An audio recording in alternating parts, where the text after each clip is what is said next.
All right, recording this part of the podcast a little after 8:30, right after Game 2, OKC, Minnesota. OKC throttles Minnesota, and I got to be honest, I'm a little concerned. I'm a little concerned for the rest of the playoffs because it feels like OKC, who is already a great team, who was already 68-14 during this season, they're plus 12.6 point differential. In the playoffs, they're plus 14. I mean, we had lots of reasons to already be concerned that they were going to rip through the playoffs and be a juggernaut. The Denver series going 7, maybe open the window to, maybe minute. No, their defense is just too good. This is turning into some 2000 Ravens kind of stuff, football analogy. 89 Pistons, which was a totally different team because they were really built around the 9-man concept. They didn't have the true superstar as great as Isaiah was. This team is built around SGA, who just scores between 30 and 40 points a game, no matter what the defense is doing. How many guys they're throwing traps 45 feet from the basket. Doesn't matter. He's still getting in the basket. I think he had 38 or 40 tonight. He was just fantastic. He's got this head-to-head battle against Anthony Edwards, who everybody wants to be the future of the league because he's young. He's a little Jordan-y. He's American. And SGA is just handing it to him in this series. Opponents in the playoffs are 40% field goal, 30% from three against them. Heading into this game, they had 18.3 turnovers a game that they were forcing. And the defense is just so much better than anything anyone else is doing. We have 4 teams left. And I just don't know if anybody can touch this team. FanDuel doesn't think so either because they're minus 310 to win the title at this point. Indiana might be our only chance because they don't turn the ball over. They're built around their guards. They play this kind of funky pace that makes you come to what they want to do and the pace they want to play at. And maybe they can mess OKC up, but honestly, I don't think it's going to matter. We got to this point a little bit with the Celtics last year where the math just becomes the math. If you have somebody that's winning 80% of their games, that's winning by between 10 and 15 points a game, that is deep and young and has defense and home court advantage, to flip it on them is going to be almost impossible, which is why, if there's a winner from these first 2 games other than OKC and other than Indiana for the comeback of the century yesterday, Denver's got to be feeling better about everything that happened. They take this crazy juggernaut of a team to 7 and then get killed in game 7. But just even winning 3 games off this team when you don't have a bench, when you have 4 guys, it's kind of nuts in retrospect.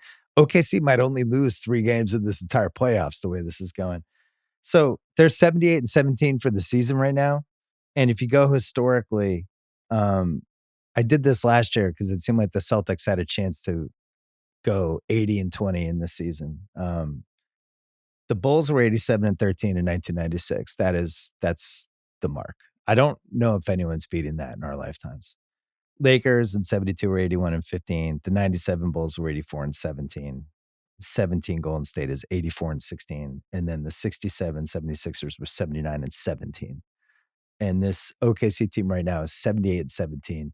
84-17 is in play, which means they would basically force themselves into the all-time conversation, even though we've been watching them going, I don't know, they're a little young. Jalen Williams, is he a good enough second banana? I don't know about these three-point shooters. They're basically going to bulldoze their way into the all-time conversation if this keeps going. And the thing that scares me, not just for the playoffs, but for the history stuff, is that it feels like they're getting better.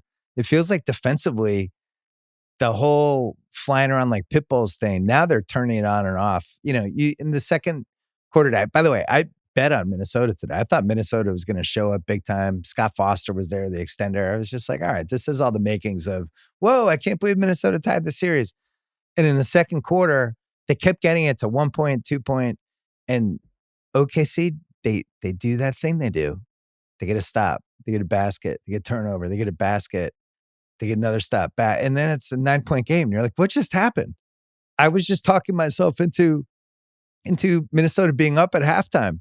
And now they're down 10. What just happened? And I think OKC has more of those than any team I can remember.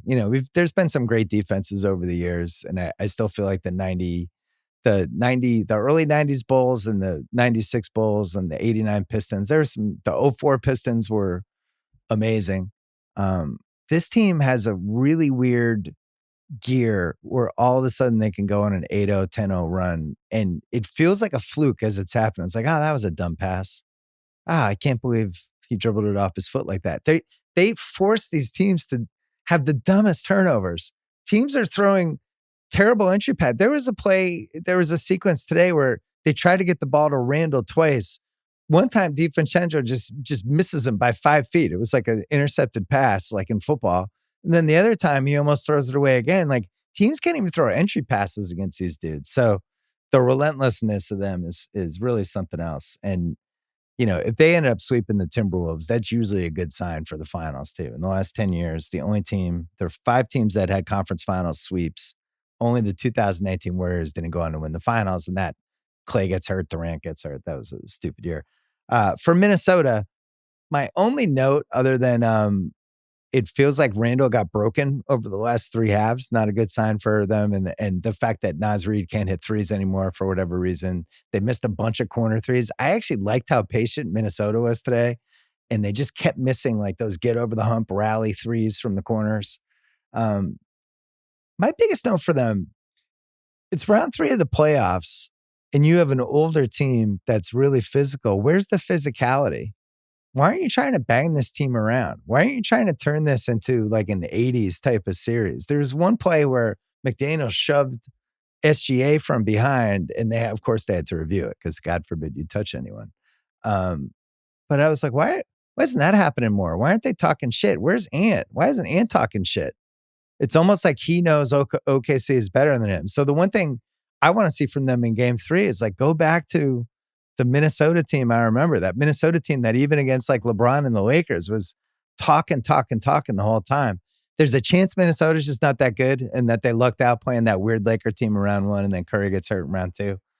Can't be ruled out. It did feel like they found something late with Ant and Reed and McDaniels and Alexander Walker and Conley, where they basically just put Gobert and Randall, took them out and tried to match athletes with them, but that's not going to work for 4 quarters. They have to get Gobert going. They have to figure out how to get Randall into that 20 to 25 points again. But, again, this goes back to OKC as an answer for everything. They'll just put Lou Dort on you. They'll just put Caruso on you. It just doesn't seem to matter. I still feel like the Clippers in the West were the team that matched up the best with OKC. And, this is going to be the playoffs that we look back and we're like, man, the playoffs were drunk that year. There were so many weird, crazy games. And one of them was that the Clippers Denver game 4 that I went to that I keep mentioning that ended with the Gordon alley-oop dunk. And I still feel like the Clippers win that game. They're in the next round. And I think the Clippers OKC, that would have been the best chance I think anyone in the West would have had of beating them. And this is a conference that just had Denver take them to 7. I think Indiana does have a chance.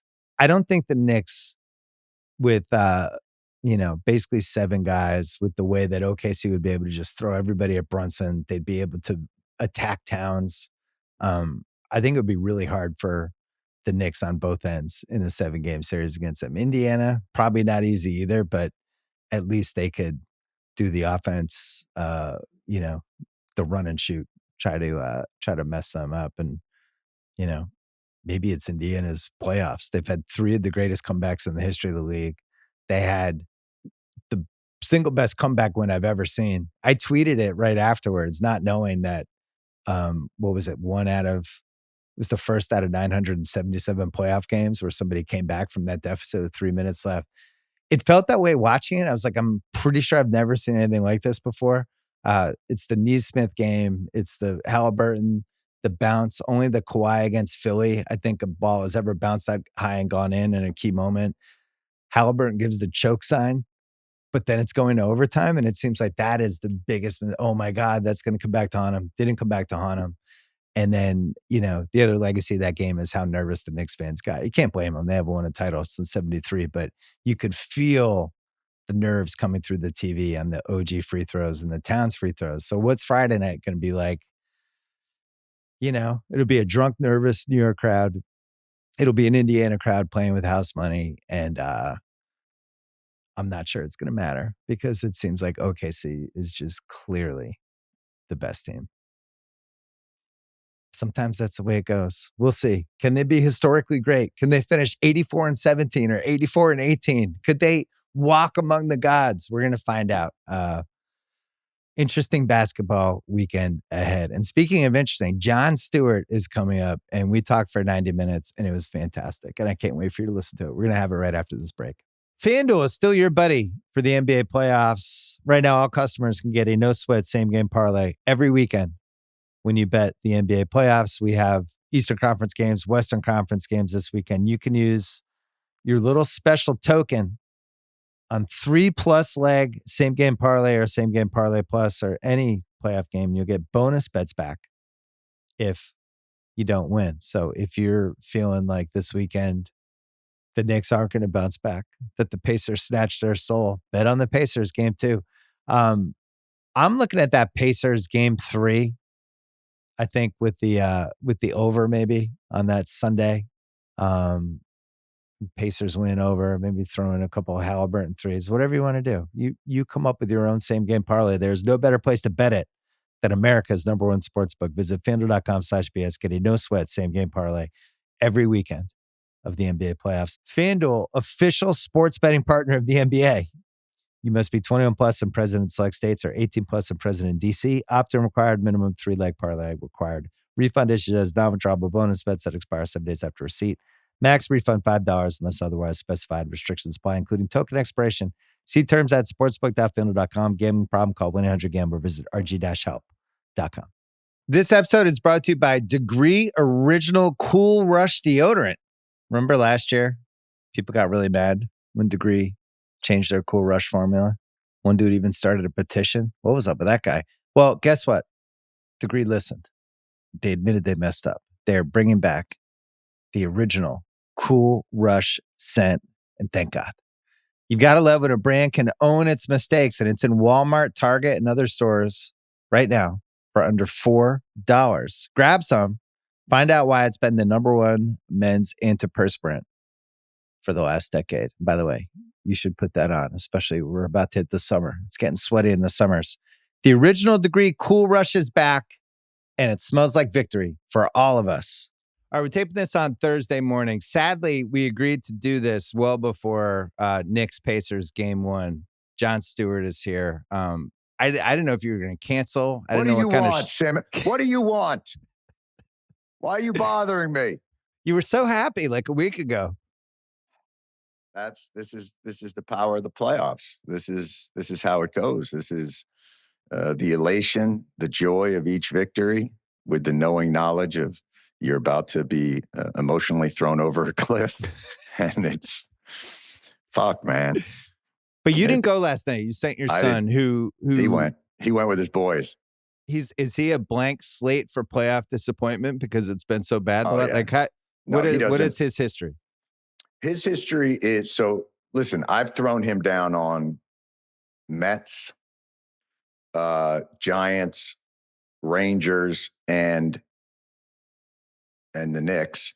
So he's actually not faced the like I was trying to explain to him, like, this is not even the most catastrophic loss that we've faced in the playoffs at the hands of the Pacers. Like, right. This isn't even, you've got to understand, like, the 90s was just this, because we were good in the 90s. The Knicks were really good in the 90s, but just could never overcome either, Jordan's greatness or Hakeem Olajuwon's greatness, or just Reggie Miller's pain in the acidness, or, but we faced the Pacers like 6 times. Yeah. In the night, 7 times and lost in like crazy ways. Like Patrick Ewing, a 7'1" with I think a 28-foot wingspan, missing a finger roll. Right. Like game 7, like you just literally, he could have just dunked it. He decided, let me see if it'll bounce off the back of the rim. But it all circled back with the 4-point shot and the worst call in the history of the playoffs. What? Worst call? The 7-second continuation. Johnson? Yeah. Larry Johnson.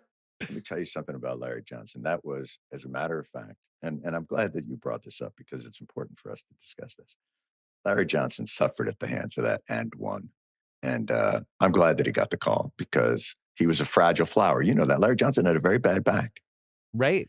And for any of those players to put his vertebrae in jeopardy like that, I actually thought it should have been a flagrant 2 and an ejection, like when Starks headbutted Reggie Miller. Do you remember that? Oh, yeah. I think it was game 3. It might have been, game 3. Knicks were up. Starks headbutts Reggie Miller. And then Indiana goes on like a 30-10 run, runs away with it. Reggie Miller goaded him into it. Oh, Jesus. Yeah. It's nonstop. I mean, but I have to tell you, like. So he doesn't know it. Your son wasn't there. Your son's what, 21, 22? 20. Yeah, he's 20 years old. Yeah. And so, but he's as passionate about it as I am. Yeah. And loves it. I've got pictures of him, at the games with his SpongeBob backpack and he's 5 years old, but like pointing at Eddie Curry and Zach Randolph, wondering why they're starting two bigs. He kept saying, he kept saying, so they've taken Rick Mahorn's ass and they've put it on these two players, but they don't have the rebounding ability of a Mahorn. They just have the ass. But yeah, so he just loves it, and he's got a pretty good, being raised as a Knick and Met and Giant and Ranger fan. He's got a pretty good tolerance for the beatdown. He's got a pretty good tolerance for the raised expectation followed by crushing disappointment. I've raised him right. Well, the Giants piece of it was at least the one nice thing you did, because like I have a couple friends who are Knicks, Mets, Jets. I know, but the Knicks, Mets, Jets combo is almost like you're in many down ways the spiral of hell. Can I tell you something? And this is true. There are states that will take away your children for that.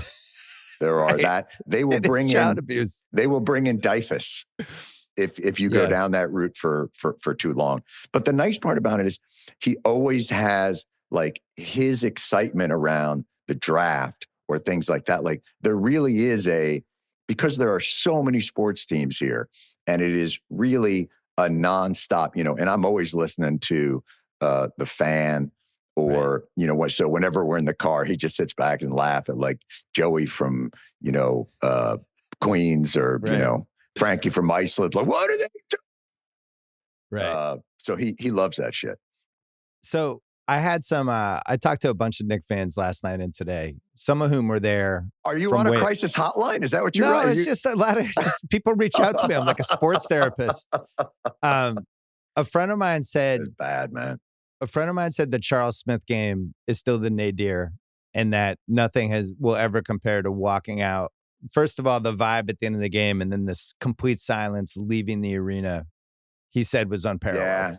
Yeah. That was number one. That's always going to be number one. The Charles Smith game was the most excruciating, let's say 7.3 seconds of a Knicks, because there were so many opportunities there for him to just, I think he had 3 offensive rebounds in that sequence. Something crazy. Might have gotten fouled at least twice. But that was back when they didn't call. I mean, you look at the scores of these games, and they beat them down 82-71. It was a highest scoring game, and these games were Reggie Miller. That was the shocking part about some of the Reggie Miller performances is you'd see a game where it was like 82-76, and Reggie Miller would score 25 points in the last fucking quarter. Yeah. Like he would go off in a way that was just like now, there are these guys that are pouring in 40 points, 30s, last night, Brunson, Cat, Nesmith putting up, I don't know, threes out of nowhere. He had 8 threes. 8 threes out of what, 9? Something crazy. Well, that's what's different now is these heat check guys don't have to be Reggie Miller anymore. They can be Nesmith just going bonkers for a half hour. Didn't you have Nesmith? Wasn't he your guy? We traded him in the Brogdon trade when got Malcolm Brogdon. That paid off. Oh, well, there you go. So he turned into Drew Holiday, which turned into a title. So we still somehow considered a win, but it was weird. I didn't even want to talk to you. You fucking here's the thing.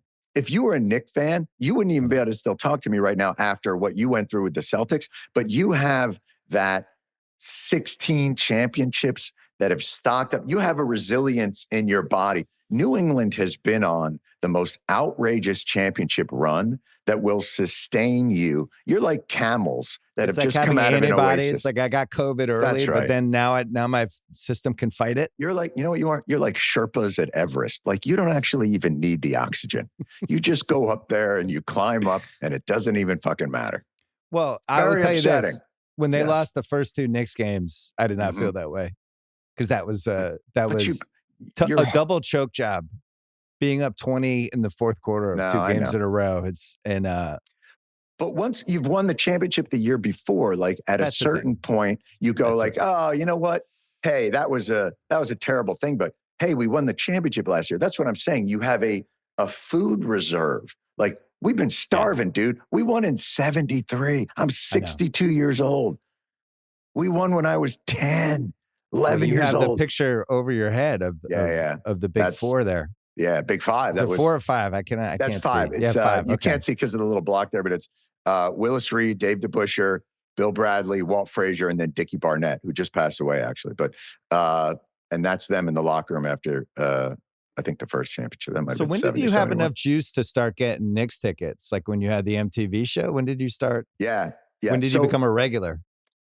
Oh, I was a regular before that, but not in the good seats. But once I started having a chance to get into the good seats, well, then you just try not to pull the card too often, you know? Yeah. So, but back in when this was first happening, they weren't great.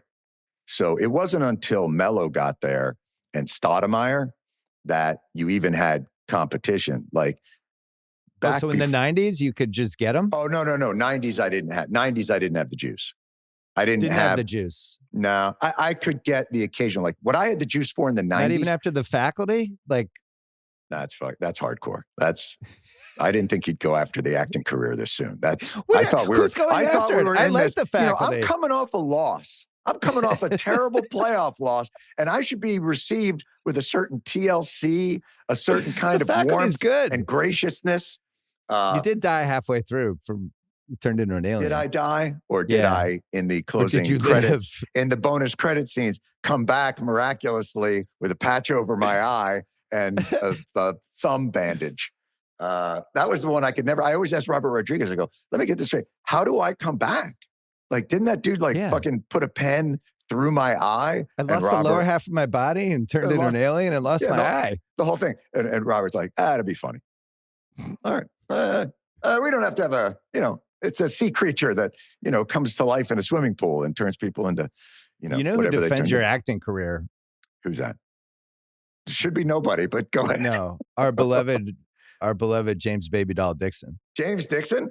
Dixon. We were going through it and when we were at Augusta. And first of all, Playing by Heart was good and you were good in it. Are we really going to go through I'm just saying, just quickly. No, we were going through and he was like, baby, John could have been, if he wanted to go that route, he goes in immediate baby doll mode. Yeah, he couldn't have. John couldn't have. Here's the thing about James, and it's very lovely of him to try and defend it, but he's probably being contrarian. When I was first starting, because James and I worked together for the whole time. James and I met in like 87, 88. He was working in a mailroom and I was still bartending at fucking Panchitos down on McDougal Street and just doing gigs at like the Bitter End and all this other stuff. So we've been working together since then. So he would, as a like junior guy, every now and again, get a little, a blurb off of like Backpage and send me off to a commercial audition. And I went to one and I come back and usually like, you'd hear something. So I think I called him up a couple of days later. I go, hey man, did you hear anything about that commercial audition? And he goes, oh yeah, I don't know what you did in there, but they hated you. And I was like, what? They were like, yeah, I think they thought like you couldn't act. I don't know if you need to take like lessons or anything. And I was just like, you're my guy. I'm staying with you forever. So you like the bluntness. Hey dude, we're in a business where nobody tells you the fucking truth. So to have a guy that will be like, hey, I think that might have sucked is the most valuable thing to have in this industry. To have somebody that'll look at you steely-eyed and tell you when you suck is the greatest thing. And because it can be a business of self-delusion. and you always try and do that with comedy too. How many times have you met a comic who come off stage and be like, I crushed that? And you're like, I don't know if it does. I think I heard there was some light murmuring, but I don't know if I would call that, but they're just dudes that are just like, I'm invincible. So it was always good to have somebody in your corner like that. That was such an interesting era when you're trying to take off as a comic, pre-internet. It felt like you had a whole class of people that all went on to do all these different things. All these guys they were all at the Comedy Show. You're talking about Dave Attell, Ray Romano, Louis C.K., Nick DiPaolo, Alan Havey, like fucking hilarious. Laura Keitlinger, Susie Essman would come by. It was Colin Quinn was in there, like, and you would watch these folks. We'd hang out there all night, and you're working for nothing. You're working for hummus. If you were on the schedule during the week, it was $15.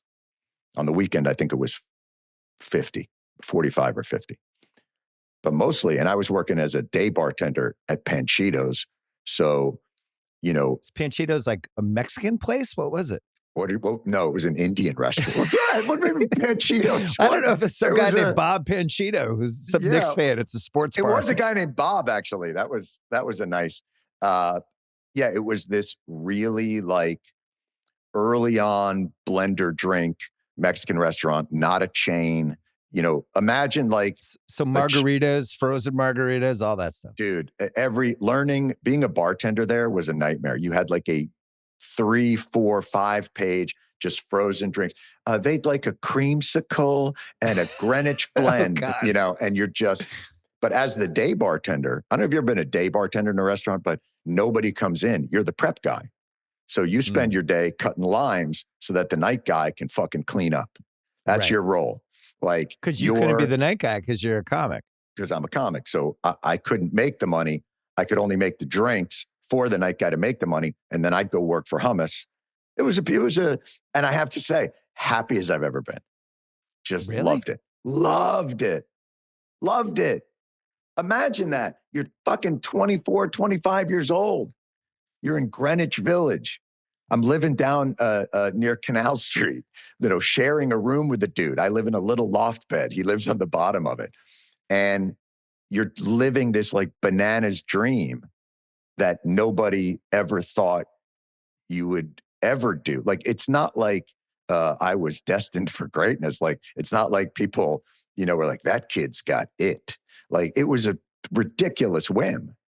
And so to just head up there, no plan, no idea of where this thing was going to go. I worked in catering kitchens and bartended and all kinds of other odd stuff. And just the ability to like walk home at 3 a.m. through Greenwich Village and Soho to get down to Canal Street after sitting around with Attell and Quinn and those guys. Like, come on. So you go to New York and you're basically like, I'm going to try to figure out how to be a comic. Right. And you're just putting it together on the fly. 6-week lease in an apartment. Jesus. I used to work in bars down in Jersey when I first got out of college. And I was working at this one place called City Gardens. And it was like a legendary punk club in Trenton, New Jersey. And when I say like Bad Brains, Black Flag, Suicidal Tendencies, Misfits, like all the great punk bands of that era would roll through between New York and Philly. So Trenton, it was this weird shithole, like a warehouse, in the middle of like this very kind of dangerous place. It was a very dangerous place. But all the bands that would come through, I'd get to interact with. Because as a bartender, you're up in the green room, you're bringing them beers and booze. And so you might not remember this. You might be too young, but do you remember Martha Quinn of MTV? Of course. Oh, okay. So she was everybody's pixie. Everybody's I was only child. crush. I remember every right, moment beautiful. of MTV. So she was everybody's pixie and adorable thing. Well, there was a band called Stiv Bators and the Lords of the New Church, and Stiv Bators was the lead singer of Lords of the New Church. He's on stage. He's an addict, opiates, heroin, whatever. He's on stage. He's sick as a dog. So he's vomiting. he looks like we need to get him. This is before they would do IV treatments, like Right. for like hydrate people. So he looks dehydrated, near death. I go upstairs to the green room after the show. He's lying there, kind of sort of comatose, and I'm bringing booze in for everybody. And Martha Quinn is in there on his lap. And he kind of revives every now and then and is making out with her.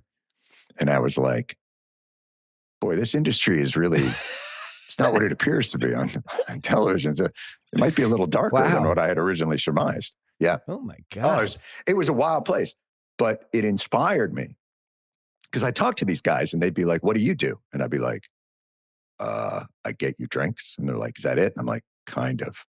Yeah. And I always had this idea in my head, like I wanted to try to be a comic or be a writer or some shit. And they were like, so what do you do? Why don't you do it? And it kind of propelled me to, one day I just sold all my shit and got a U-Haul, drove up to the city, and that was it. Well, it probably made you realize how haphazard everything is, and that you think in your head when you're growing up, oh, there's this whole process and you got to do this and this, and then you get this. And then you realize like, oh yeah, maybe you just throw caution in the wind for 6 months and it might work out. It might not. Right. You just make decisions. And I remember telling people and they were just like, what? Like, it's one of those things they were like, I don't think any part of that sentence that you just said makes sense. Like I'm leaving and, going to go to New York to be a comic. And they'd be like, what? But it was a ball. In the late 80s, the best case scenario for being a comic is maybe you get a 12:30 show someday. Maybe you get to tour the country. Like, what in your head? Who's your role model? Like Seinfeld? Tour the country.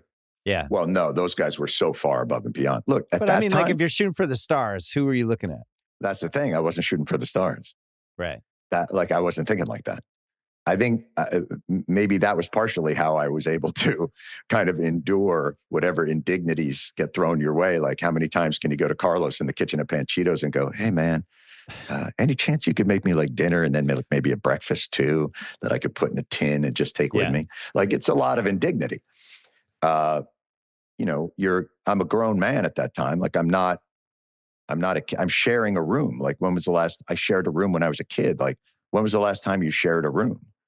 I know how to drive. I'm old enough to drink and I'm sharing a room with the dude. Like, it was, I didn't think, oh man, I'm going to do my own. They're going to discover me like they discovered Seinfeld and Roseanne, and it's going to be, and you're on. It was, I hope I get good enough to pass the club. Like, there were milestones, but the milestones were much closer to your face than what you would imagine. I imagine for you sort of a similar, like, you think to yourself, I'm going to create a podcasting network and a conglomerate of writers and sports. You think like, how am I going to get good at this? How am I going to get good enough at this that they'll let me work here for the $15 I might be able to get? Holy shit. How do I get here so they'll let me work on the weekend? Like, that's where, like, they put cash money in your pocket. Like, if you could do 5 sets at different clubs on a Friday night, 6 sets, Attell was the king of that. Attell he would do like 9 or 10 sets in a night. Like, really?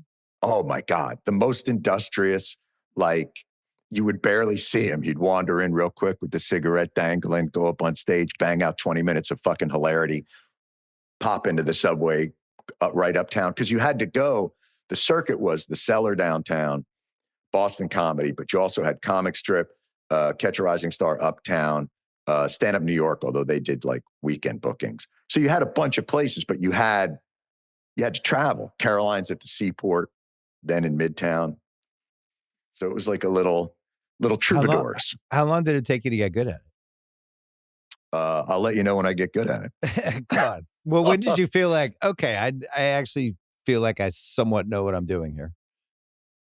I think it was, and I wouldn't know, the dates. I can tell you the process of it was, I worked at the Cellar, which was just a few doors down from that bar I was working at.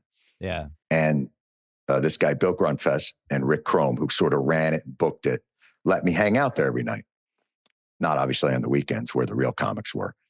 And they would put me on every night as the last guy. So Sunday to Thursday, I'd go on at 1 a.m, 2:30 a.m, depending on, the Comedy Cellar back then wasn't what you know it as today, which is like Monday night, they're doing 3 sold out shows for, and packing it in. And it's all just promote it. Yeah. Really great, really established comics, like best shows you would ever see in your life. And then even in the middle of it, Chris Rock will show up and like bang out a set, crazy stuff. Yeah. So, they would put me on every night, and you learn how to be yourself. You learn how to be yourself on stage, which is the only way you can create a kind of sustaining comedy career. And I remember doing that, and you do reps, it felt like being like a gym rat, a comedy gym rat. And, it was you and the wait staff and the occasional table of like drunk Norwegian sailors or whoever might wander down there, because the place wasn't packed. Yeah. It's not like they started the show at 8 and they ran it till the last person left. And I was the guy getting your reps in. And that's when I started to feel like I figured it out in a way that didn't feel embarrassing, if that's the bar. Plus you're allowed to make mistakes. Like I look back when I had my column, before I got to ESPN, I was on my own for 4 years, just writing columns, and some of them were good, some of them were bad. I'm making a ton of, but I was able to make these mistakes with not a big audience, right? And then you learn from that. And then by the time you get the audience, right, you have enough of a feel of what's going to work and not work. Right. So I was so frustrated those 4 years. I'm like, is this ever going to happen? Should I go into real estate? What should I do? But then you look back and you're like, oh, that's actually really good. It played out this way, that I spent that much time trying to figure out how to get good at something, because then when it happened, I was ready for it. You were in column college. Like it's an essential learning experience, but that's also what you have to want. Like, it sounds like you wanted to be a writer, not a star. And the people that I always really loved were the people that wanted to be comics, not stars. They might get good enough to be like, the way I sort of looked at it was, if I get good enough, it'll be like bartending, like something you can make enough money with that you'll be okay. Right. And then occasionally people would show up. Like, I remember when Chappelle showed up. I mean, he was like, every now and again, somebody would come in that's just built different. Yeah. Like a lot of us are, you're in there doing your work-a-day sets and trying to make your way and kind of build. And then a kid will come in and you just go, oh, well, that's just touched by God. That's just that's just a weirdly different prodigy. Yeah.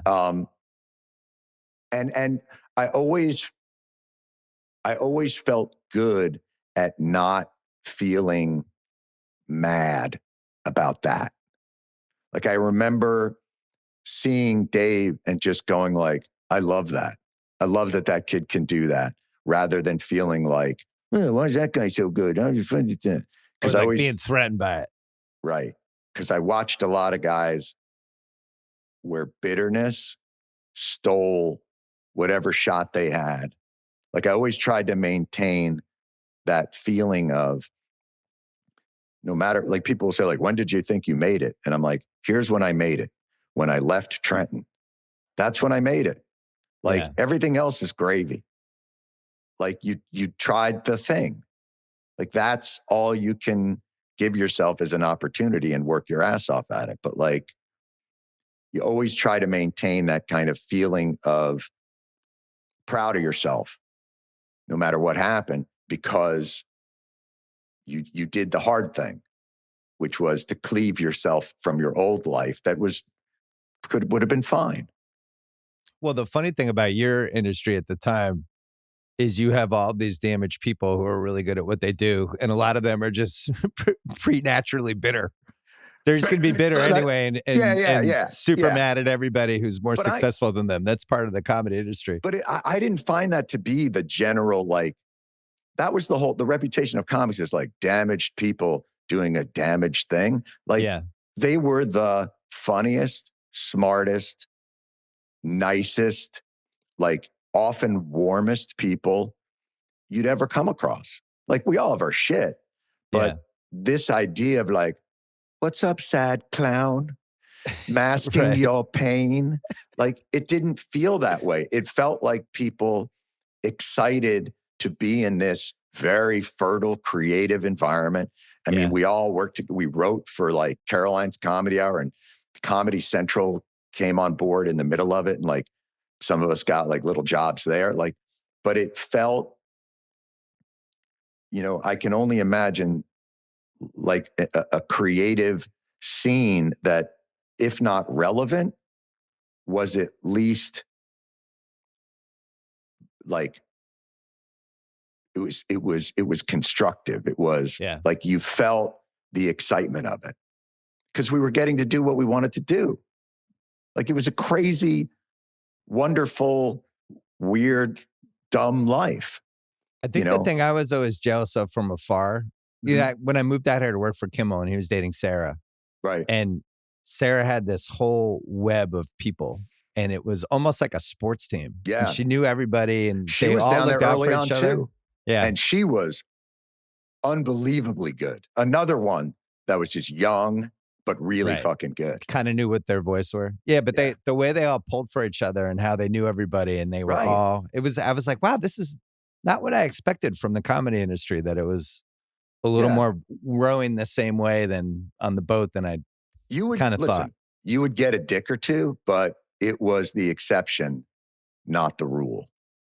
And even the people that you thought like, wow, that person's dealing with a lot, they generally didn't take it out on you. You were part of their support, not a part of their attack.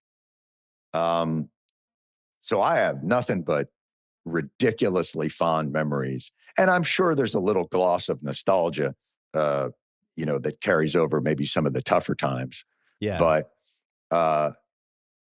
But I think if it hadn't been somewhat painful and somewhat of a struggle, I don't think it would mean much in the aftermath. If you didn't feel like you had to develop, it's like when you talk to a guitar player and, and they play unbelievable, and then they show you pictures of like the blisters on their hands. And you're like, that's no blister, no solo. You know what I mean? Like it's part of a process. From the MTV show, like you probably do this show, what did it last, 2 years, 3 years? 2, I think. Yeah. Something like that. And then it's Not done. long. You move on to other things. But now we're in this YouTube video era, and all these clips come back from it. And one of the things that's amazing about that the MTV show? Oh yeah. Well, one of the things that's amazing yeah. about it, you had unbelievable music on that show. Best part of the and show. A lot of these artists, like it was kind of the prime apex of their careers during this amazing music time. We had a guy named Bruce Lee Gilmer, who was the music booker, and Beth McCarthy was the director of the show. And she had been a director at MTV, did all the live, like if you ever watch Nirvana Unplugged or those kinds of things. Alex Coletti had come up with the concepts and was doing the unplugs, but Beth was directing them all.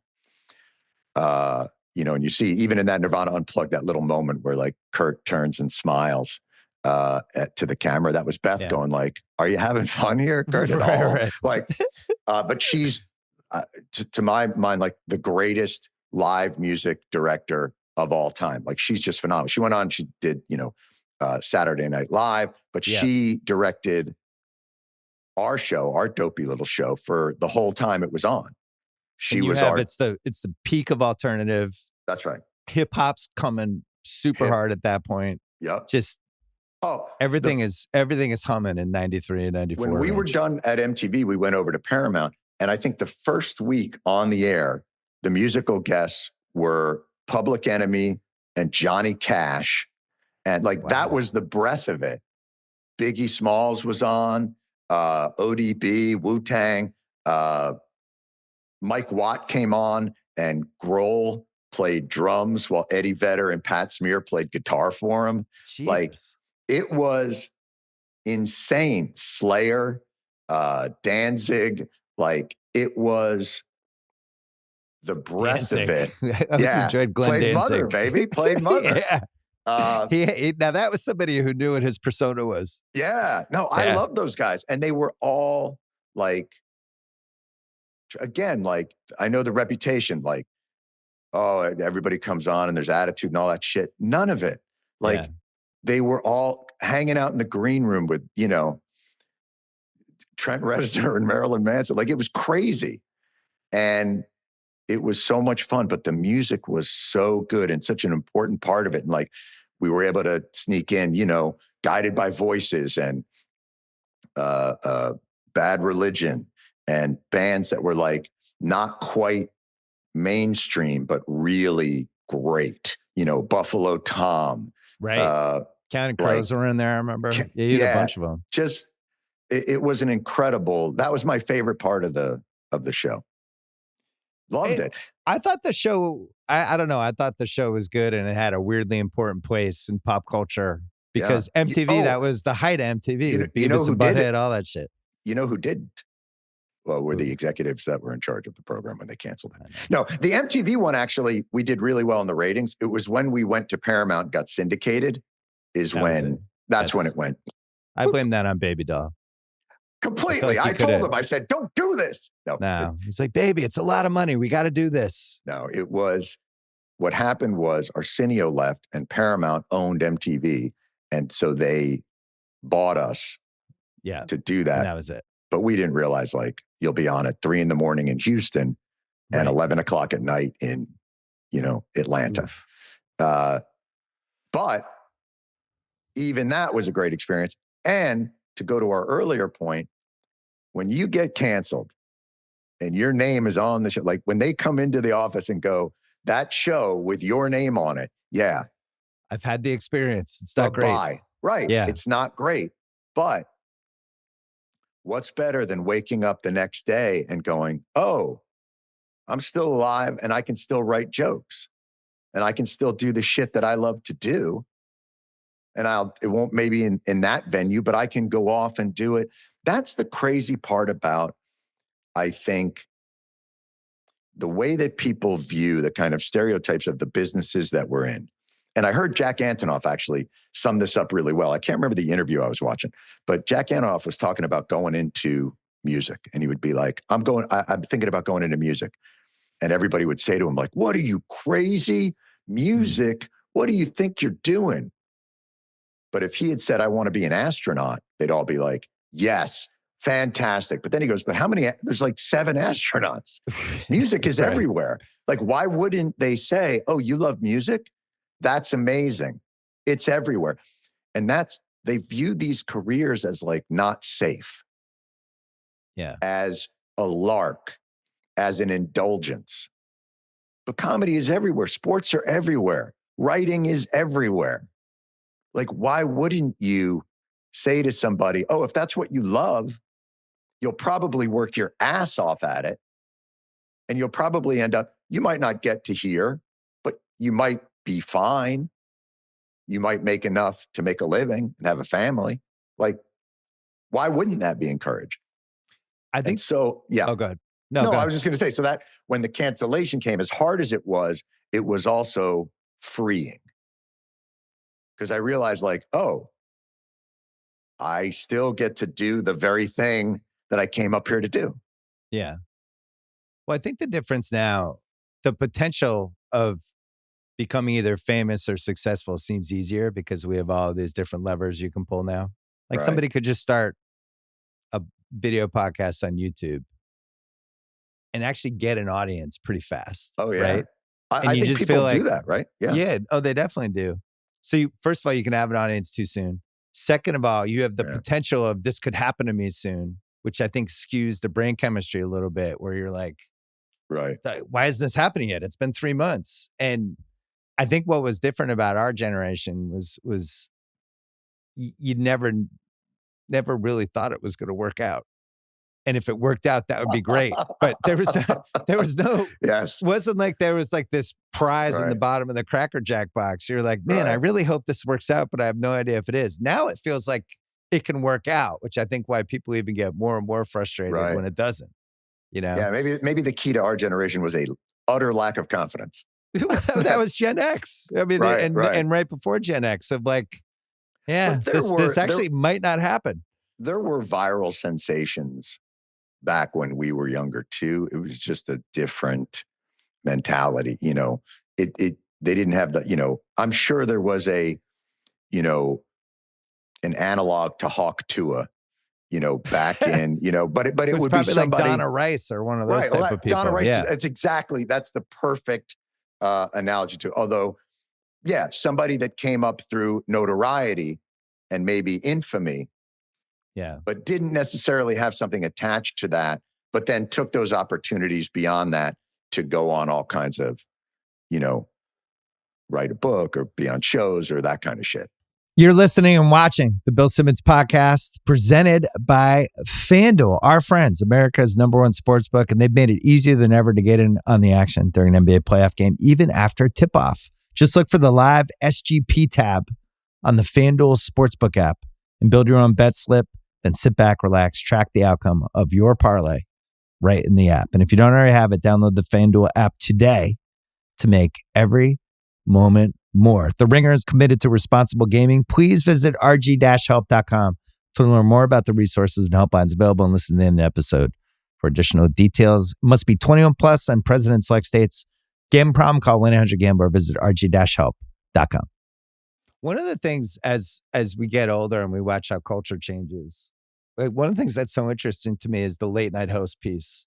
Like it seems like CBS is just going to dump the 12:35 spot that used to be this breeding ground for new comics, right? It'd be like, or new hosts, or this would be either you put somebody who's established or you put somebody who has a chance to basically become you.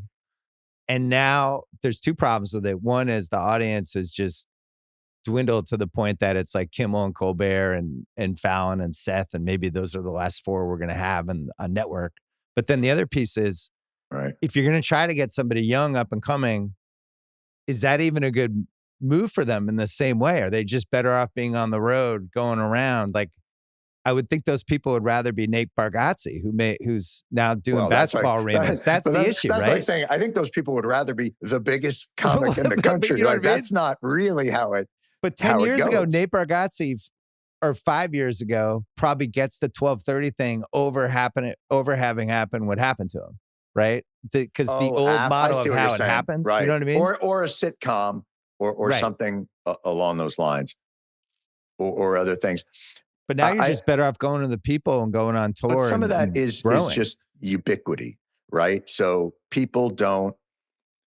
Those sort of talk shows do provide, I think, a kind of weird, repetitive, habit forming. Like I go to bed watching The Tonight Show or Colbert or Kimmel, and I wake up watching GMA. Or the Today, that's always been kind of the idea of it is to lock people into a brand. I have a CBS lifestyle. I have an NBC lifestyle. And if you look on YouTube, there's still millions and millions of people. The ratings traditionally are maybe not the same, but I would argue the reach of it is maybe bigger. It may not be monetized through advertising dollars in the way that they think makes it an efficient use of network capital. But in terms of its ability to permeate and people to see it, I think is still really, really large. It's shifted to YouTube and Spotify. Right. And you look at Seth will do a bit, on it's 12:30 at night, which was never like a huge audience thing, but he'll get millions of people watching it on YouTube or Facebook or whatever the hell people watch stuff now. Mulaney's doing a cool thing on Netflix, like just allowing himself like to just be as creative as like old time Letterman on a weekly basis on Netflix. They've given him kind of the leeway to be able to do all that stuff. I think what will ultimately happen is you'll still have something that resembles it, but maybe not with the infrastructure. We're carrying an old, like the way I look at it is like I run a Tower Records. Do you know what I mean? Like people are always going to want music. Right. But I'm still the guy who's like, well, come into my giant building and let me show you the new CD rack. Like it's just a delivery system of something that I think people will always find somewhat interesting or appealing, but without the brick and mortar. Like you watch Z-Way or somebody who's doing something really interesting. Creativity finds a way. Like great, funny, interesting people find a way to make topical commentary or interviewing interesting for people. And that's always going to be something that I think will have appeal. It just may not have an appeal with 250 employees in a giant theater. Right. With people coming every day. Yeah. Right. Well, it's interesting with you. You're just doing Mondays now. Oh, right. God bless. That's and your show and you on that show still feels like it has the same impact, but you're not having to do you're not pitching every day. You're pitching. You're not now grinding You're now a starter. You're right. not. You're not throwing the 120 innings, Professor doing 8th innings Emeritus. every day. I come back in. I do that thing now that like Aaron Rodgers can do, like where you do the thing where you're like, I'm going to go on a darkness retreat, and then maybe I'll sign in September, but I don't want to go to practice. Is that okay with everybody? It's that kind of shit. Did you worry? I mean, obviously you know what you're doing, but you hadn't done that show, and then you're doing that first show. Were you nervous? Or did nervous energy? Like what was it? What was it like to just do it again? Well, look, the muscle memory, I think one of the advantages I had is the people the really talented, creative writers, producers, and all that it's an organism. It's a mechanism. And the people that did it when I was there were still there. Only they had all leveled up their skills. Like they had all done boss battles. And so now I was walking back into the place where it was the comfort of all these people I love. Like, I will say, we have a fucking ball. Like, I know I think everybody works hard, but it is fun. Like, they're great people. I love being around them. They've leveled up their skill level. So that part I wasn't nervous about.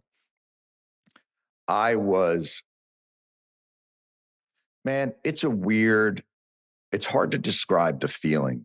The first day I went in to do the show, and I'm sitting behind the desk in rehearsal, and a lot of the camera guys, this guy Phil, this TQ and Richie, they're all behind the cameras. It's like people that I've been with for 30 years, so I knew them all. So it's not like I was like, "Where am I? Who are you?"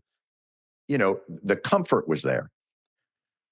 We did the rehearsal, but when I put the suit on and I came down and I sat behind the desk in the suit, and I looked into the camera and saw on the monitor myself at the desk in the suit with the script, had the pen, the whole deal. But I look like this now. But you're older. Yeah. It looked like, do you know those like Instagram posts where they're like a friend group that takes the same picture every 10 years? And like, there's that 1 year where everybody looks old all of a sudden. Right. Yeah. And that was daunting because it was a very strange, like kind of melancholy feeling of the evidence of, decrepitude is too strong a word, but you do look at that and think, oh shit. Like it was explicit evidence of passage of time. Well, that's the phenomenon of like high school graduations, college graduations, weddings. When we were younger and we'd watch the parents crying and be like, "This fucking idiots! What are they so upset about?" But then you get it as you get older. Like, fuck.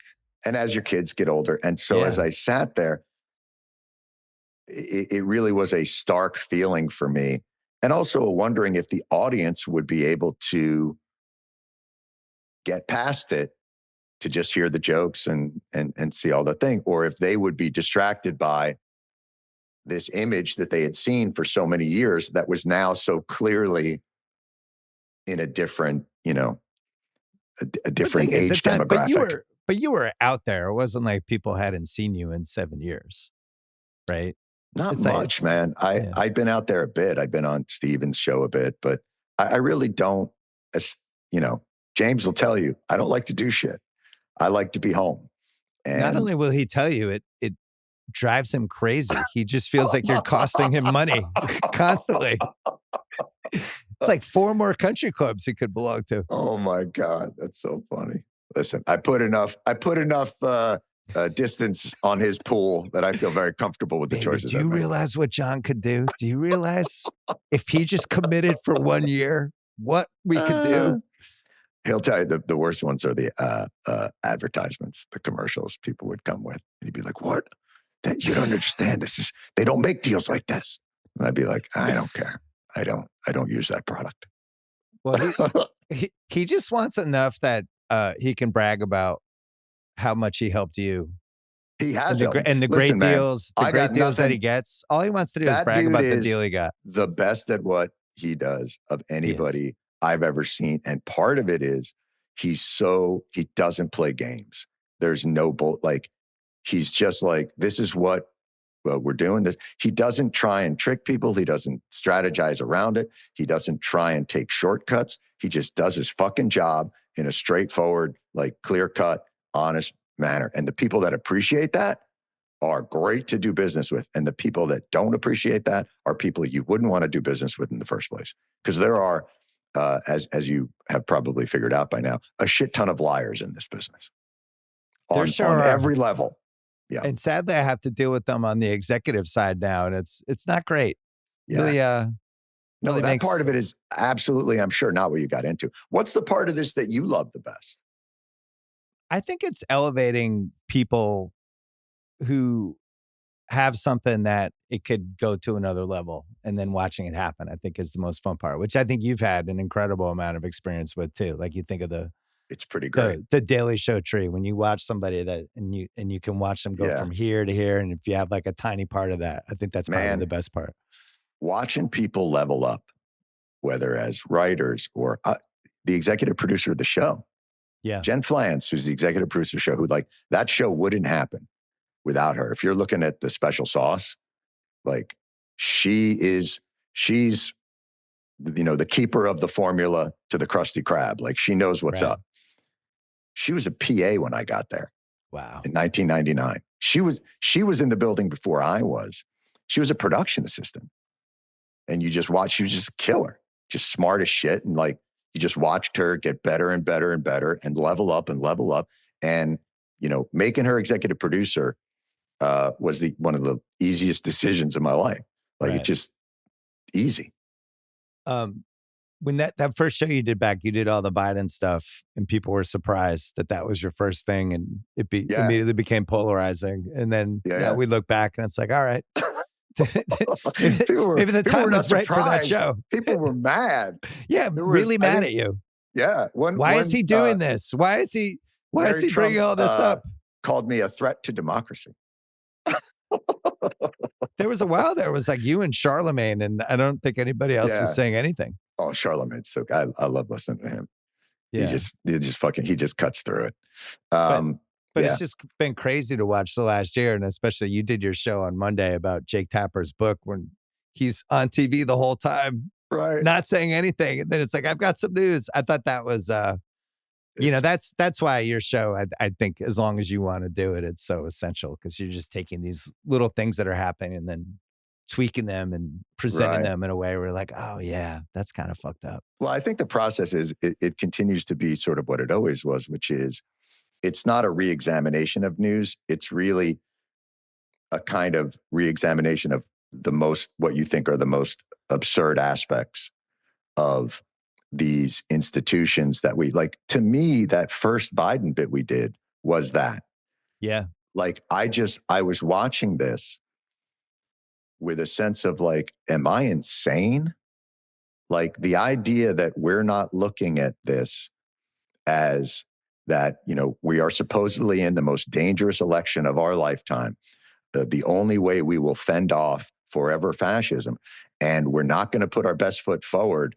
And we're going to all pretend that this guy who did a good job, but like, this ain't fucking Pee Wee football. Like, this is the presidency. And it just seemed utterly absurd to me. And then I remember we had come back. It was right after the Super Bowl, I think. And traditionally, I think during the Super Bowl, the president has an opportunity to address, do an interview.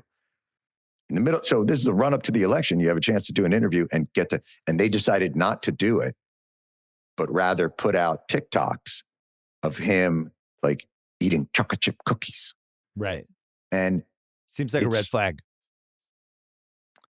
And so we ran a big montage of everybody saying the idea that he's too old is ridiculous. He's the sharpest guy. I think it was, you don't understand. If you were in the meetings, you would see someone at the top of their game. Sharp as a tack. And the joke was, ooh, has anyone thought to film that? Right. Because the shit we're seeing does not engender. Because what happened with Biden, and this sort of brings it around to comedy. Like, the worst thing a comic can be for an audience is fragile. Like, if you're in the audience and you're worried about the comic, not in a mean way, like in a way of like, I don't think this guy's very good. This is going to be rough. And he's like stumbling. The spell is gone. It's a fragile spell. And if that's the way you're viewing the president, and that is the way, when you couldn't deny that when you watched him, there was trepidation that he wouldn't get through it and he would fuck it up. Well, the other piece of it was the private conversations we were all having about it weren't being captured in public conversations. And that's always when something is off. Because all the conversations I was having was like, what the fuck's going on? Does he have Parkinson's? What's happening? And that was 2 years. And those conversations were taking place everywhere except on the news where they're supposed to take place. And I think, I've always said the truest part of CNN or MSNBC, the truest part of the broadcast is in their green room. If you go to the green room of those 24 hours, you'll hear the truth. You'll hear people that are involved in politics, that are politicians, that are consultants, that are journalists, that are analysts. That's where they tell the truth. Can you believe this fucking guy? There's no way he makes it through. He can't even get up. That if we do this, it's a disaster. On the cameras on, red lights on. He's able to get through certain legislation. I wouldn't say that it's a detriment. I think it's his experience that could help. But if you go in that green room, that's the truth. And our show has always hopefully been a kind of presentation of the absurdity between what's going on in the green room and what they're putting out as the official version and how those differ. Well, ironically, that also happens in sports. Because really? I remember the first year I did NBA Countdown and Magic was on the show and we'd be in the green room talking about stuff to talk about in the show. And half of the thing was trying to get Magic to say the stuff he said in the green room on TV. But that red light, that red light really scares. There's just repercussions with every sentence you say, especially if you're ad-libbing on camera or you're talking for 30 straight seconds and the words are coming out. Sometimes you can't control where the words are going and you're trying to make a point. It's either too hard and you end up kind of receding and being more careful. And that's as long as shifts in tone, I don't mind. It's shifts in absolutes that I always mind. And I think, like I've always said to the people at Daily Show, I go, look around this room. Like when you leave here, these will be your only remaining friends. Like you can't look at it like, I need to maintain access. And I firmly believe that if you stick to what you think is true and defensible, you'll be okay. We all fuck up. We all say something that's intemperate or like maybe didn't come out the way you wanted to. And when you own that stuff, when you need to, you should.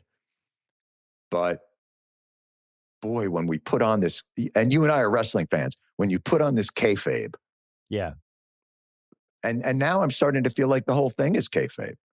The whole thing is we talked about it on the show. It used to be it's not the crime, it's the cover up. I feel like the whole thing is cover up now. No matter who's out there. You're talking about authenticity, which I think feels in 2025 like the single most important word. Right? But they still think of authenticity as a strategy, which is the antithesis of authenticity. But that's, I think, what's shifting is authenticity, just in the purest form, is now becoming the thing you want. Because we see this with athletes and celebrities. And I think social media has a big part of this. They're presenting this version of themselves, or this version of what they should say, how they should act for the public, and you don't kind of really know what's behind it. And then over and over again, we find out, oh, that person was a maniac, or, oh, that person got caught, behind the scenes saying this when they actually said this in public. And I think a lot of the ways they did is that intentional?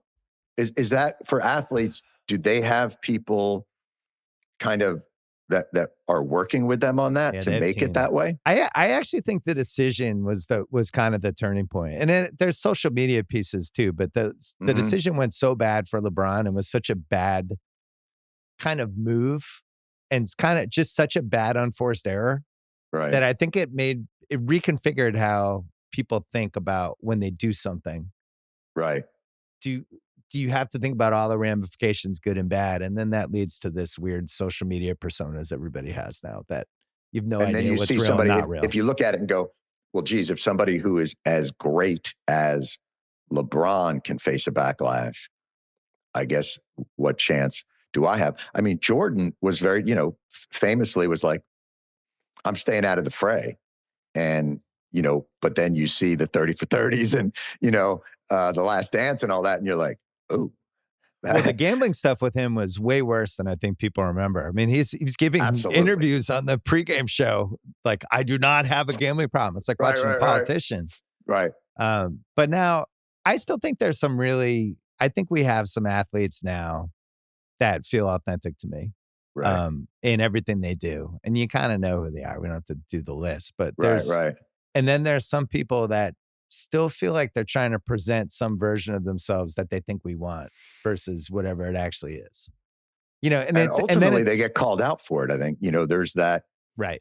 There's always, what's interesting? Tatum faces that a lot, which I think is you look at a guy who's just so good and won a world championship. But even in the midst of winning a world championship, people were like, that's the wrong way to say, what he just said mimics what Kobe just, and I thought that was so fascinating that here he was at the peak of this. And he clearly like with his boy, which like, you're just like, oh my God, this is a moment's moment like this. And then you look online and people are just, fuck that guy. He's doing, that's not real. And you just think, oh boy, the other thing that I forget, the other piece of it is we live in a culture of relentless commentary. Yeah. And those that are in sports or entertainment or politics, those relentless comments, as they exist in the ether, but I think they ultimately begin to have a kind of molecular weight to them as well, that a heaviness, and you carry that around as a little bit of extra weight as you're going through this other journey that's really hard to do in the first place. Especially and I do think it's weighed on them. Yeah, if you're looking for it, how if you're do you in the not? comments. But people say like, I don't go in the comments. That's nonsense. I don't check that stuff. Yes, you do. It's like saying, it's like being in a comedy club, right? And whenever you're in a comedy club and you're doing a show, there's going to be a table of people that like aren't having it, just not feeling you. Yeah. Social media is then you have to ride home with that table in the cab and hear them talk their shit. But to suggest that like, I don't listen to it, like people are calling your name. You're not going to go, what? Like, of course you know about it. How can you not? Well, there's a difference between knowing about it and then obsessing over it. Oh, yes, no question. You have to learn how to. I try to avoid it as much of it as I possibly can because I think it's damaging. It starts putting. That's my point. It's like being in a room in high school and you hear people in the bathroom talking about you. Right. Are you just going to stay there and be like, oh, cool, I hope all 5 of these people just rip me apart for the next 10 minutes. I'll just stay here. Or do you just kind of be like, all right, that's kind of fucked up? Were there, I remember when I was just leaving the show is when like the internet was kind of coming to bear. Like, Well, we talked about that because I remember talking to you yep, the end of 2015 and you left. And it reminded me of when my dad retired from being a superintendent in 2009. And one of the reasons was because the phones were coming and social media was coming. And he's like, I got to I get don't, out. I don't know where this is going. And I don't want to be in charge when this heads to where I think it's going. right. And that was kind of your mentality when you left the Daily Show Yeah. originally. You were like, It I see where this stole, is going and I don't like it. right. It stole, I think, a lot of the joy of it to some Yeah. extent, but also the relentlessness of the news cycle and the redundancy of the news cycle. I sort of got to a point where I didn't know how to creatively elevate the show anymore. I just didn't feel like I had the ability to do that. And I felt myself checking out Hmm. to the extent that it wasn't fair. You shouldn't just stay in a place because you can, because they'll let you. You know, you don't want to just coast. Combining that with my kids were at that age where like I needed to be there. You know, they were 7, 8, 9 years old. Like I needed to be there in a more explicit way than I had been able to throughout the run of the show. So all those things kind of coalesced into a very clear feeling of You kind of know when it's time. Yeah. this is the right move. I've always said one of the best decisions I ever made was accepting the job, and one of the other best decisions I ever made was when I left, because I would never have been able to get those years back. Just even the like driving them home from school Right. every day, and you just hear shit you wouldn't hear. I was there at the crying times before, crying because they didn't want to go to school and crying because they didn't want to go to bed. Those were the only 2 times I got to see anybody. So having that experience broaden out, like priceless, you know? But then you come back and now you're in a weird But now spot. they go to college, and I'm like, Yeah, all no. right, I'll get Well, out of that's the the other house. thing. You find out, oh, my kid's 15 now. He barely wants to hang out with me. Yeah, Oh, exactly. yeah. Oh, You know, all right. I guess I'm just an ATM machine now, and then occasionally we have dinner. that's so fun. I was saying that to Paul Rudd, who was on the show. I was like, I think I made a mistake when I was a little younger, in that I didn't make any friends. And so when my son and my daughter went off to college, I was like, huh. Hey, honey, you wanna watch a game and eat a sandwich? And Hey, he was like, no. new All John right. Hamm show on Apple. Jump in a couple episodes. Yeah. But you're in a spot now where I feel like you could do Monday and Thursday, and probably, but Don't add. No, I'm no, just no, no, no, no, saying. no. I'm in a spot now where I Baby can doll do asked me Monday to ask you that. until the company is bought out by people that don't want anything to do with the Daily Show, and then who the fuck knows what's going to happen? I mean, look what they're doing now to 60 Minutes and CBS News and I everything was going to else. ask you about that. It Yeah. feels like we're in an area now that we've never been in my lifetime. Oh, it's Where insane. People like the are 60-minute just thing, that was like the NFL and 5 other things in my life that I just felt like would go on for the entire time until I die. And now I That's right. wonder if it's going to exist. Wonder if it's going to exist because an interview, they aired an edited interview, which is how all interviews air. Now you can make comments about, well, I think I didn't like the way they edited it, in the way that oftentimes people don't like the way they edited it, but it certainly doesn't rise to the level of libel, slander, or whatever the fuck else they think they're doing with a $2 billion lawsuit. It's a purely subjective editorial decision that are made every day, including on Fox News and OAN or whatever it is that Trump feels like. But what you're seeing now is all must pay tribute to the king. And the price of that, the price of peace is different. ABC had to pay $15 million. Bezos had to pay $40 million for a documentary on Melania. Zuckerberg had to pay. They just pay trip. They just put money into the pot so that hopefully they don't get. They're paying. Like, what does that remind you of? Michael Protection Corleone. money, right? It's protection money. So ultimately, at the end of this, does Trump burn our fucking country down for insurance money? Like, where are we headed But the reason why the guy from 60 Minutes and the reason why the head of CBS News left is it's not even about the money, which I think they've said is upwards of like 50 million. Imagine paying $50 million for fucking nothing just to get somebody to approve a merger. A, it's bribery. But B, the reason they all left is part of the deal is they have to apologize. And in that moment, these people who have built careers on their excellence and their integrity had to look and go like, all right, well, I hope I've done well enough that I can weather this, but there's no fucking way that I'm going to apologize for doing my job the way it's supposed to be done, just because this one guy is offended by it. And ultimately, what an awful precedent that these media companies have set. But, now he'll go after Harvard and Comcast or whatever the hell else he does, because a policy of appeasement always leads to more conquest. It's tragic. And there's been a bunch of soul searching on the other side for the last year. On what about side? The Democrat liberal side. On what did we do wrong? How did we get this? How do we fix this? Oh yeah. Well, been which has honestly resembled sports. Oh, you think it's like did they fire the coach and then they're going to bring somebody new? It's like one of those where it's like, we lost in the second round. What happened? What do we do now? Right. Is it our drafts? Is our best? And the way that that the liberals Democrat side has approached it, it's almost like we have to blow this up and start over, and we have to rethink our.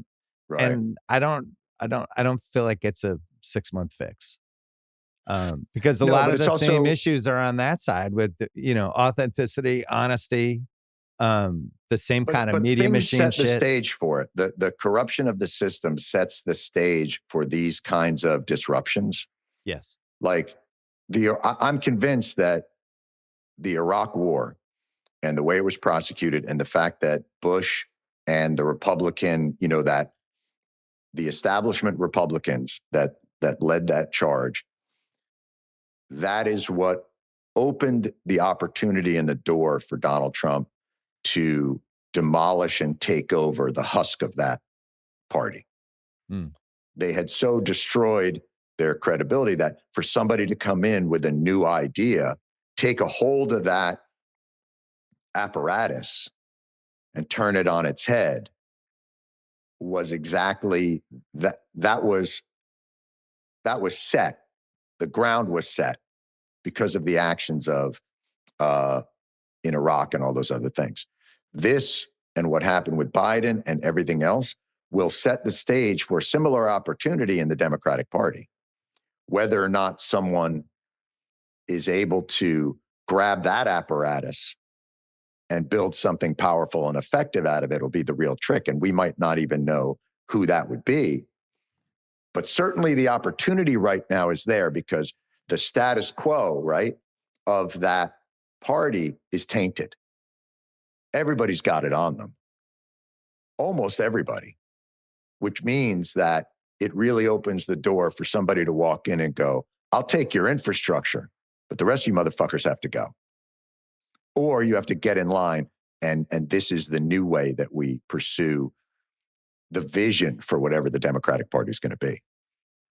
Or you need one or two great people, which is another, like... Or one or two not so great people who just have the... I wouldn't suggest that, Trump is a great person, but he was a person with a vision.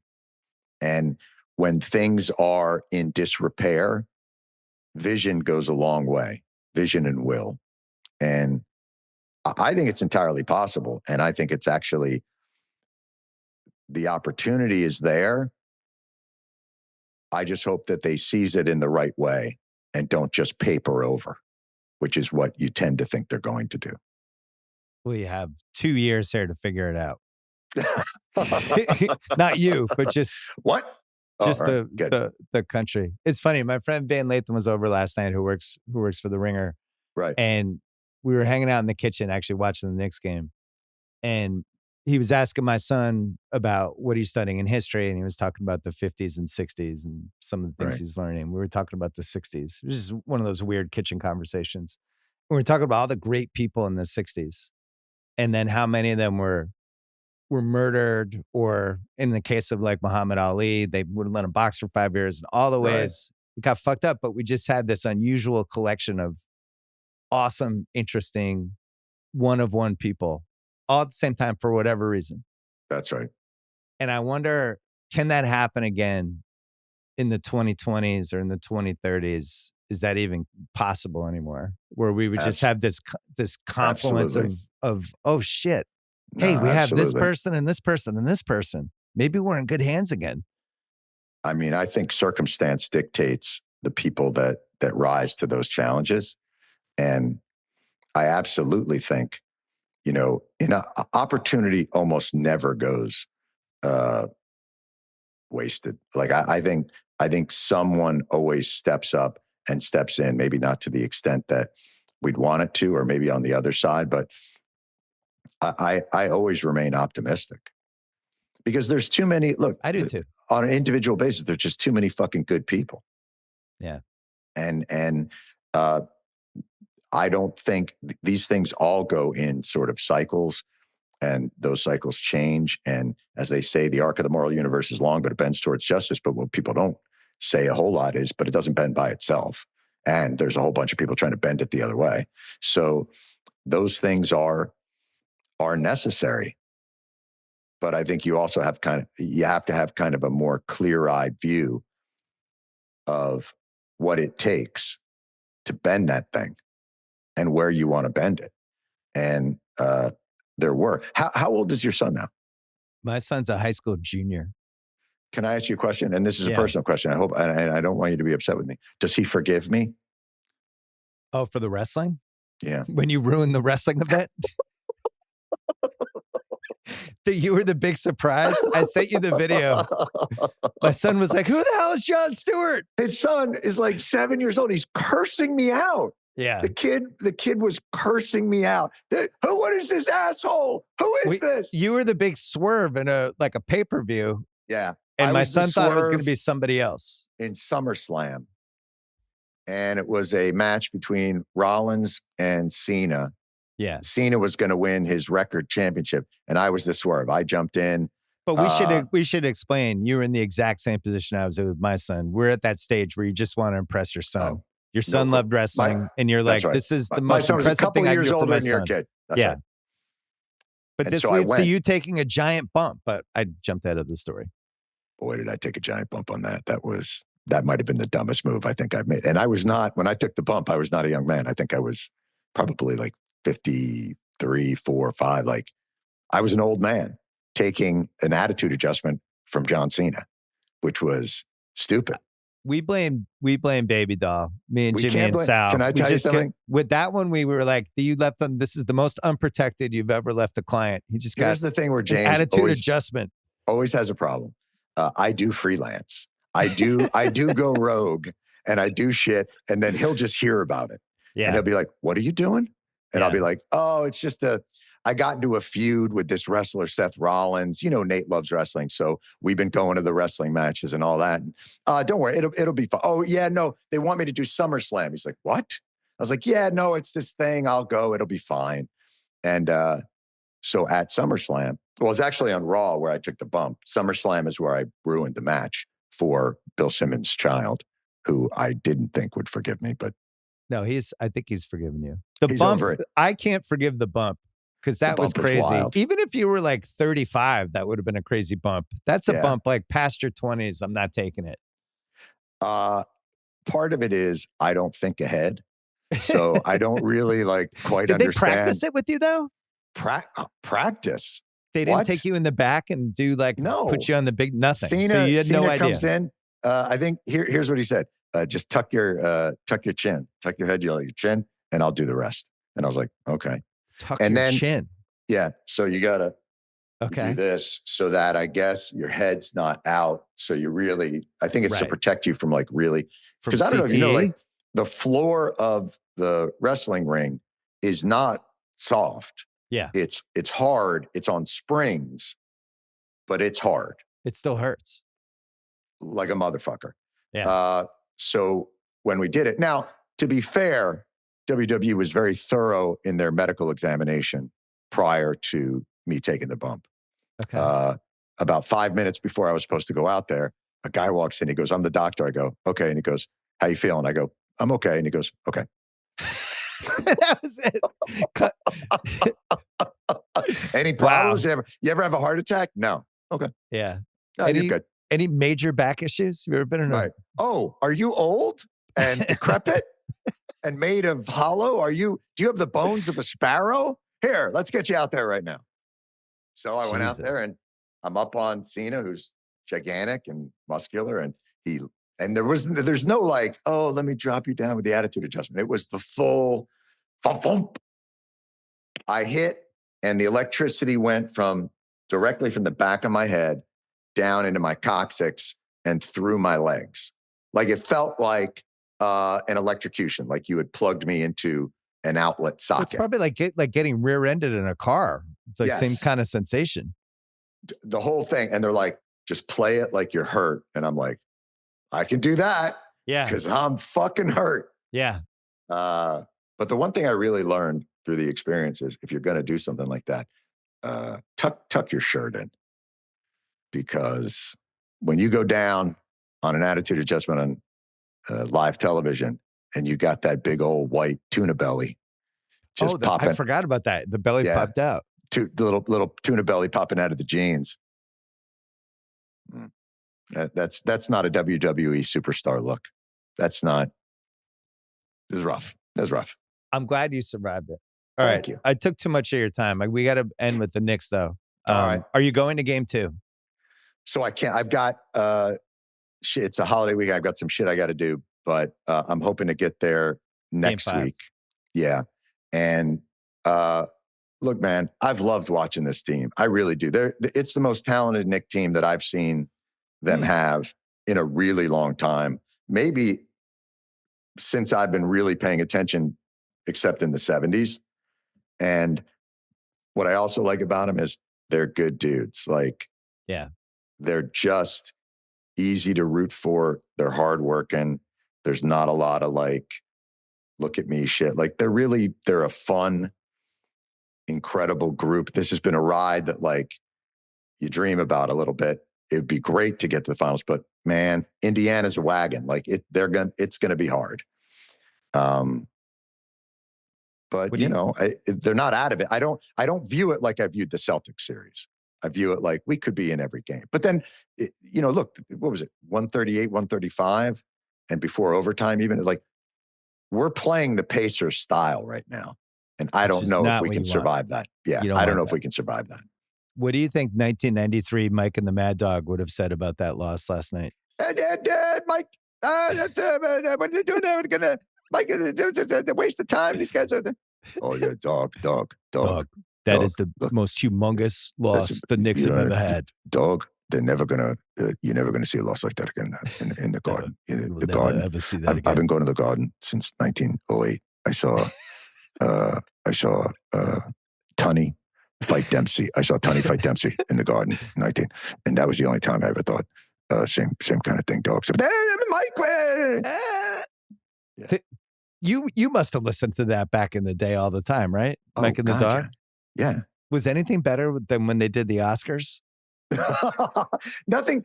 Mike and like the Dog. Ever. That was, to me, that created podcasting. Mike and the Mad Dog decided they were going to weigh in. That's interesting. I feel like they created it when they weighed in on like the 94 Oscars or the Emmys. I was like, this is the model for something down the road. It is stunning how influential they were. And are through broadcasting. More Dog now. I think Francesa doesn't do a ton. I feel like a lot of the people that have huge platforms now, and I include myself, were like massively influenced by that specific show because of the interplay back and forth with those guys. Yes. Is really what podcasting became. The First Take and all those other ones, I think, are in many ways sons direct. Of those shows. Yeah. Yeah. Absolutely. Those guys were, and when they came on the air, the fan was nascent. Like, it wasn't as big a deal. You had Stevie Summers at night doing all his stuff, and Dog and Francesa, and like it lit up sports in a way that, for New Yorkers was like this, and now everybody does kind of their impression of that. Right. But it's amazing. And to see, especially Dog, like still going strong, it's kind of great. No, it's a long career. And with some chapters to it too. Well, now the Fan, you still listen to the Fan. It seems like some of it is a little performative because the clips are really funny. Yeah. It also has to be, There's two bald guys just like absolutely losing their mind over the protection behind Aaron Judge, or what that Juan Soto seems unhappy. Yeah. The problem I have now sometimes with the Fan is a lot of the voices sound the same. Like the nice thing about Dog and Francesa is they were like Hall & Oates. Like one guy sang high blues and the other guy, and every now and again, it's like, that treble and bass really worked. Now you get shows that are like treble. And it's, you don't know who's talking and they're all at the same pitch. Yeah. And it's just kind of cacophony. And like you say, pretty performative, pretty obviously takes with like kind of holes in them. Still fun to listen to, but but we're also old heads. We're old heads. New York radio will never die. The best. The one thing with I'm blanking on what's the guy's name? Dog was on when he goes on First Take, and he does basically national version of the Dog. That was the part I never thought he would be able to navigate the way he has. Oh, I always felt like that was a New York show with New York people. And I never thought he would become a national treasure, because I think he's great. He's so legitimately funny that I think that translates through it. And the way that he just runs through, the whole like, the joy of sports. Hey, I'm going to take a gummy. I'm going to take a gummy. I'm going to sit down. I'm going to take a gummy and watch I'm going to watch the Yankees. He legitimately is just an entertaining personality. One of the things I learned from that show was how completely seriously they took everything. Like they would talk about tennis, right? And Dog would have these passionate opinions about like Monica Seles. Right. Hey, Mike, I think she might be the best women's player ever. Like right now. And it just would go all in. And I'd be like, wow, this is an incredible take. No, they were the hot takes. But the nice part about them is they were a hot take in a sea of like lukewarm water. So it's so brutal. Yeah, it was really so stood out for just its, as we said earlier, like there was an authenticity to it. These two guys, and just it was brilliant. PTI was another one like that. I feel like those were if you're talking about podcasting, PTI is a great one. The form, those two, the interplay and the chemistry is what matters. I've always loved it. Corn, those guys, and again, like sometimes duos really are more than the sum of their parts. Like those guys are great on their own, but like Dog and Francesa were together. It was magic. Who's like that? Larry David and Doc Rivers would have a great talk show. I'm telling you, they have it. The combo of those guys, it's like a fascinating. Larry David is doing Dog. He's doing Dog. Yeah, he was there last night. Monica, she's the greatest in all time. She's the best. What is Towns doing? What is he doing? Towns, drive the lane. You're bigger than he is. By the way, when Towns was posting up on Drew Holiday, why would the Celtics put Drew Holiday on Towns? I think like people try to Jedi mind trick Towns with smaller people, hoping he'll elbow them in the face or bowl them over. Yeah. That's why it's just like, what's going on here? Because every now and again, like you'll see a bad switch and like somebody will end up on Towns who's like 6'3". Yeah. But this really, like, it happened enough where like, oh no, that's the plan. People try to use Towns against himself is the plan. The good and bad of Towns. They hope the bad goes out. Wait, last question. Are you worried about Juan Soto or no? They played the Red Sox this week, and he seemed he seemed a little sullen. Sullen is the word I would use. You don't remember the first year of Francisco Lindor. You don't remember the first year of Carlos Beltran. You don't remember. This. And by the way, you don't remember the first 4 years of Jason Bay. Like people come in there first of all, Juan Soto right now is not failing. He's not all-star Juan Soto, but he's still a very solid performer in a lineup that's underperformed recently.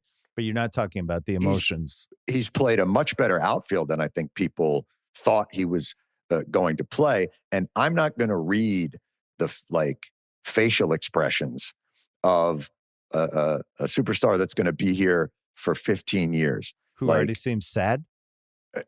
Yeah, I never thought of him as like the happy warrior to begin with. Like, I didn't bring him over here because I get excited about it because I thought he was super entertaining and gregarious.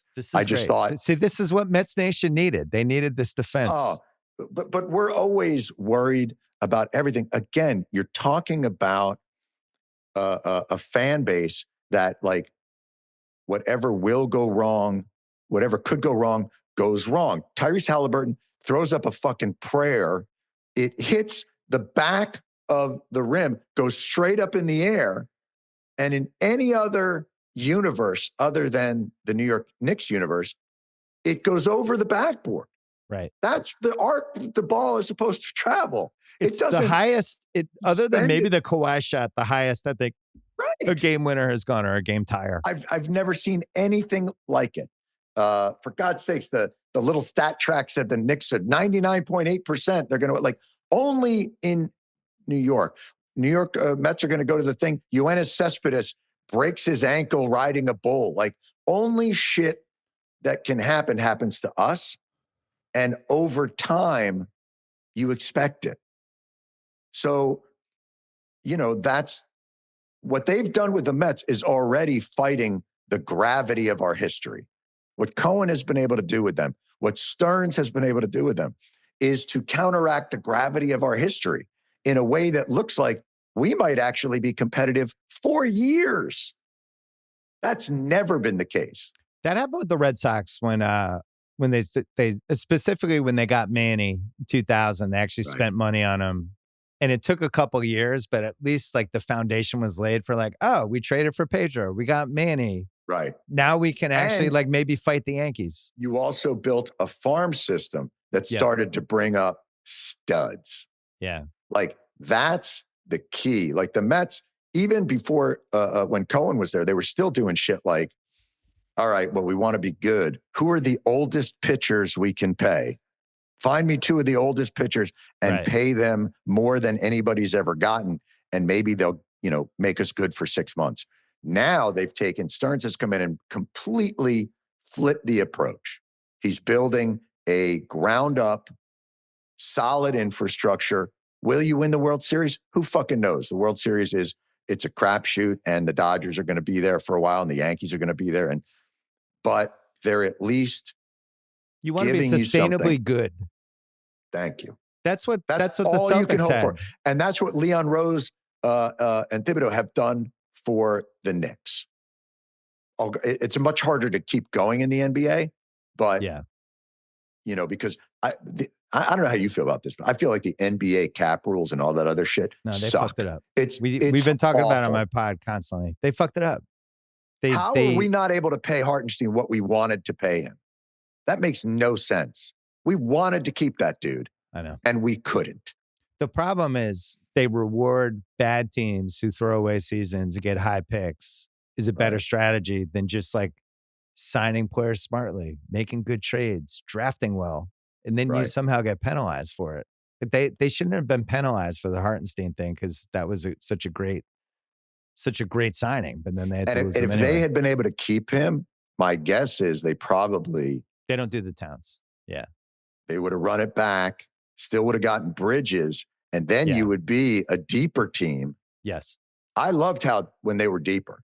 I like that. Like, Indiana's built really well. They really are. And this is interesting too. I wonder what you think about this. This is such a repudiation of like the super team. Like, these are great teams, but these aren't superstar teams. Right. Other than like OKC's got why? Because the league is so much deeper now. You can actually build a team a little differently. You don't have to have like the top heavy best two guys. You can actually go 7, 8, 9 deep. That's what the Celtics tried to do. And then they had too many injuries this year. But but even the Celtics, like, imagine having Tatum and Brown, and then like having to worry about holding your team together. Like teams shouldn't have to worry about holding together like that. That's bullshit. You're preaching in the choir. Right. Jon Stewart, this was great. Thank you for all the time. I'm glad we finally pleasure, did this man. on a pod. It's so nice to catch up with you. Yeah, good seeing you as well. All right. I appreciate it. Thank you. Bye-bye. Go Knicks.